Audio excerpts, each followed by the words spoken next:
Morning, it's Saturday the 16th, 6 o'clock. Very daylight. Sun's hasn't come up yet, but it's another 10 minutes it'll come up over the Yorkshire Wolds. So I'm up early because I want to get dryer tipped and dryer filled before 8 o'clock. So we need the McCormick for the feeder wagon to feed cattle. So. And Phil will be here at 8 o'clock, so we'll crack on from there. And I don't want to be late today because I'm off away for a few days. Not fancy, just to East Coast, just for a short break, but it's fresh, very, very fresh.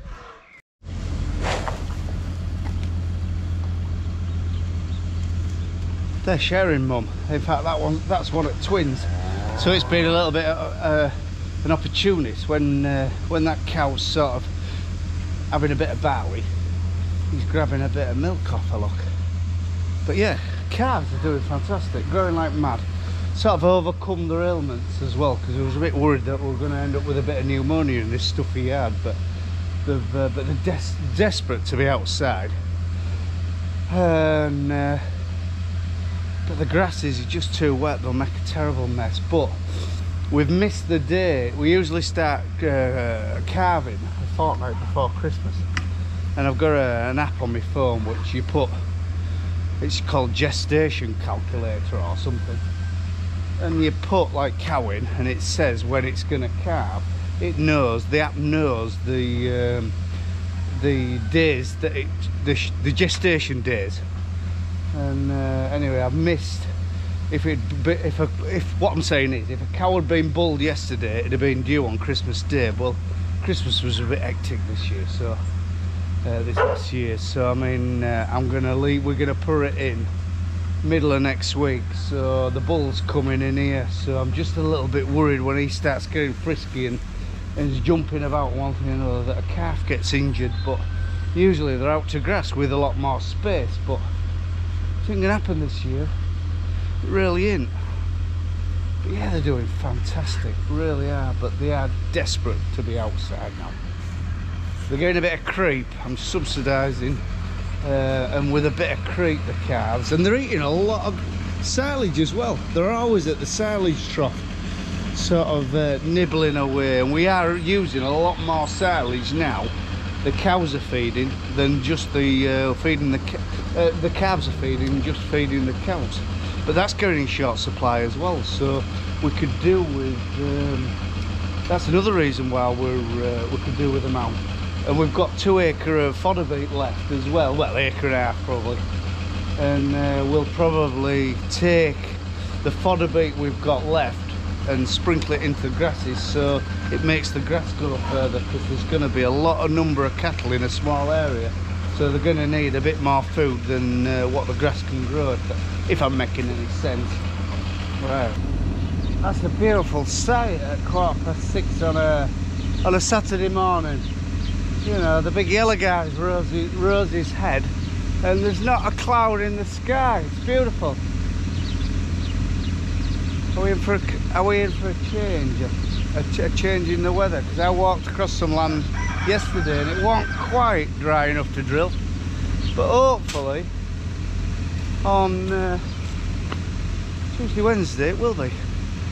Bloody crows are among my barley though, the buggers. We've got a banger on. Yeah, the fresh barley what we drill. The crows are hammering it a bit, so we're keeping on top of them bloody things. Yeah. All this drag pipe on his tractor keeps turning itself round. We can't seem to get the bugger tight. We're getting it tightened up and then it seems to wander around, but I don't know whether that was a good decision, because it is, you can hear it quite, you know, you can hear it, it's quite loud in the cab.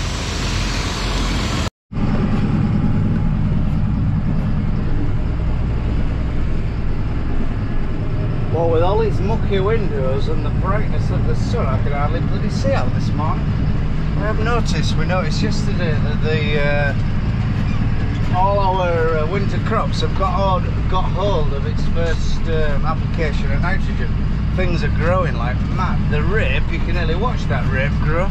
Whether it'll make anything, I don't know, because it's got like flea beetle larvae eating it inside. So, but yeah, everything's changed colour from a sickly yellow to quite a nice colour green, to a point that I think I might even get another application on next week.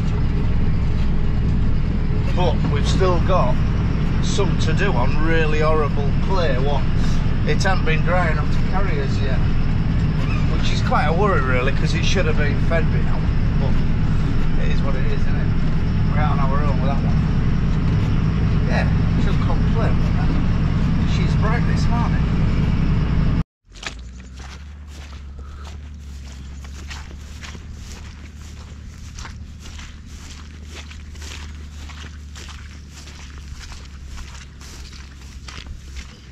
We've decided to do these winter barleys, and we did bring some extra tillage to do our grasses, but that's a no-no.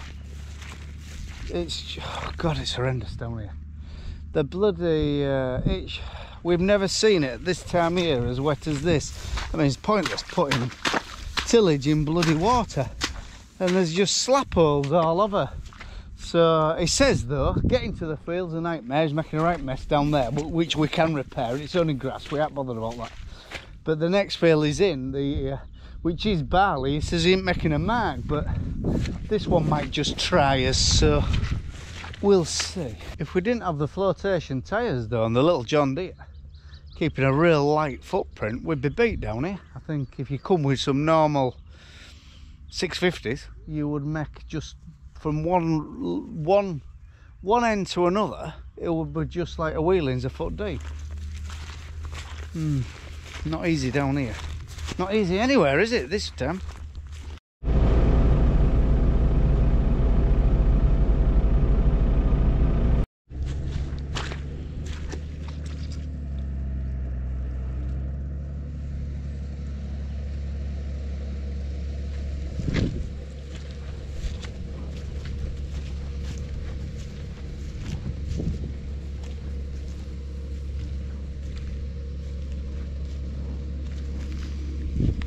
Actually, we're making a bit of a mess in tram lines, but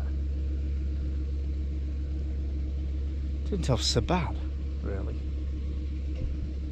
It's one of them jobs, we're a long way from home, and when do we get a chance to do it? If there's another deluge of water, which we can get some heavy showers, we're back to square one again. So do or die, I'm afraid. And if we paddle a bit at tram lines, well, if we crimp this, it won't make a shit of difference, because, you know, paddling tram lines like this, it can make your tram lines very, very green when it comes to harvest. But if we are thinking about crimping it, it won't make a shit of difference, like I said. But he hasn't gone down, and he's gone through the wettest part of the field, so, but I can see sort of water splatting to the side at wheels. You can see that, you see that? Anyway, done now, innit? A lot of blackgrass in this one though, but hopefully this 6-row barley will smother it, and if we do get it off early, we'll be able to sort of try and have a bit of a clear up, a clean up. Yeah, job's good.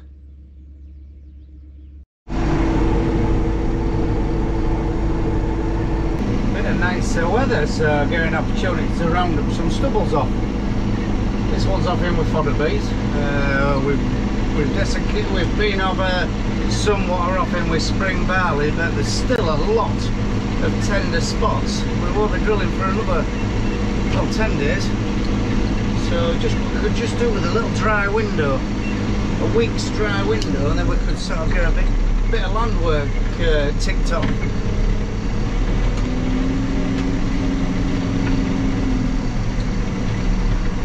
I've just come back from the east coast. We've been away with grandkids for a couple of days, and I went on the service bus, so I started doing a bit of window licking, you know, like Beverley Driffield way on. Christ, we're out on our own.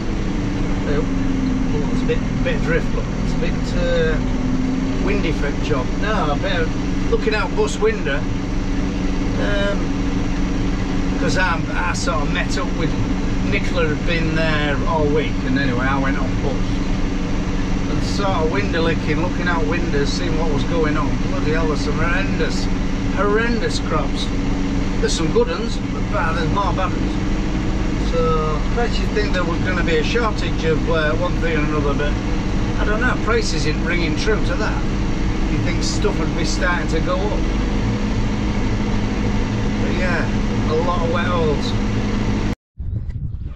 Just breezy enough really. I didn't realise how windy it was. It's I thought it was going to calm down. Usually wind calms down at tea time, doesn't it? But it's sort of got quite gusty, so I'll leave it for today. But just paddling over here, we made the mistake of ploughing it, thinking we were going to get it drilled with wheat. And anyway, we ploughed it, and then it rained more.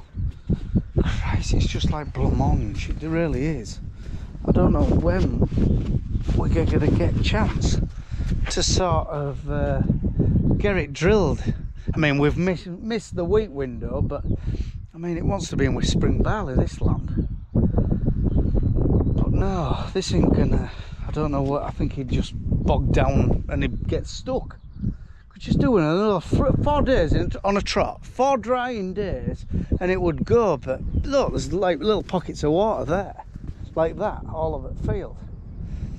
So yeah, a bit of patience, but it's alright, the clock's ticking, isn't it? It's only bloody April. Just searching around for some dry ground to attempt to sort of get a bit of work done, if you know what I mean. But Christ, this is blowaway sand. This blows, you know, if it's them real windy spring days after you've drilled it, it'll blow like mad. Well, this land, and the water stood here, and all this dark is just like blancmange. It really is. So can't tick this one off. Actually, the little bit of fodder bit we've got left, it's drier than I imagined.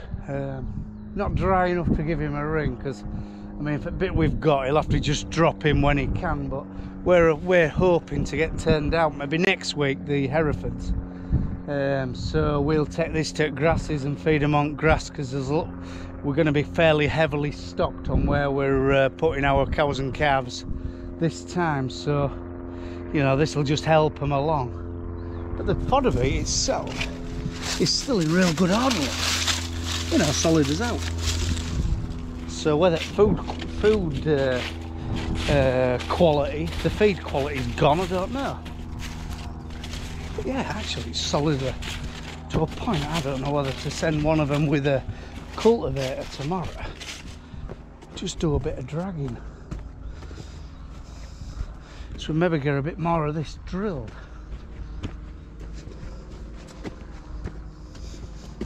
But it's a mess, isn't it?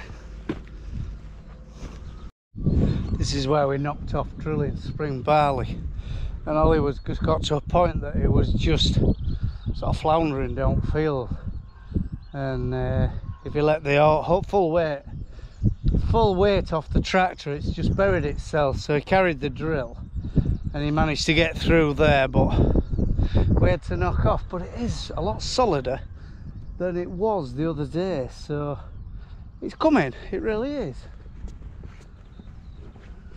There's maybe a light at the end of the tunnel. Not for this young fella. We're having terrible trouble with crows. It hasn't come out yet, but first of all they picked it off top, any seed on top. Now they're starting to find it. So we've got a gas banger going, and we've got a couple of crows my mate shot. Hung them up to try and keep the crows off. Maybe tear that dog in here.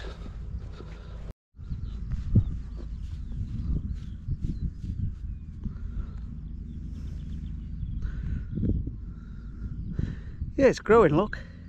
God, it's lovely bold barley, it is. Curtis. Yeah, it's a new one. I managed to get it rolled today because this land is very suffers from manganese deficiency, so we have to put it through the leaf in the crop and get the seed beds as firm as possible to try and combat it. I think we're going down the route of rye next year. A few more fields of combining rye, not a whole crop neither. You know, for two reasons. For it isn't as susceptible to manganese, and it isn't susceptible to cereal eelworm, which we seem to be getting more prolific on our sandier banks. And I don't know how to combat it really. Is there anything you can sort of grow and plough in and it'll kill them, or what? What do you do?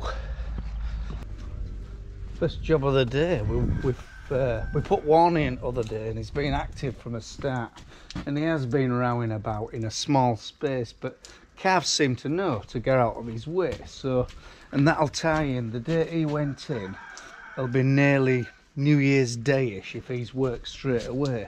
Look, he's active now, like. Yeah, he's taking a bit of interest in her.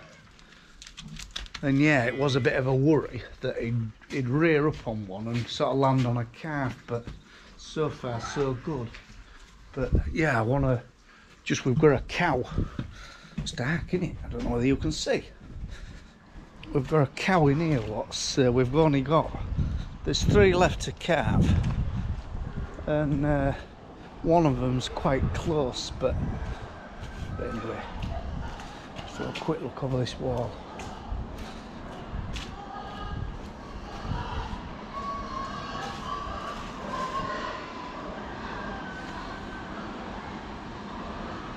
No, not happening. Right, sorry about, I've just edited the video you're about to watch, and I think a little bit went on a bit today. There ain't a lot happening on farm, to be fair, so there's not a lot to show you, but right, so yeah, well done for getting this far anyway. So if you like this channel, like and subscribe. Have a rough hard farming in Shropshire. Right, bye for now. I'll try and make them a bit more interesting.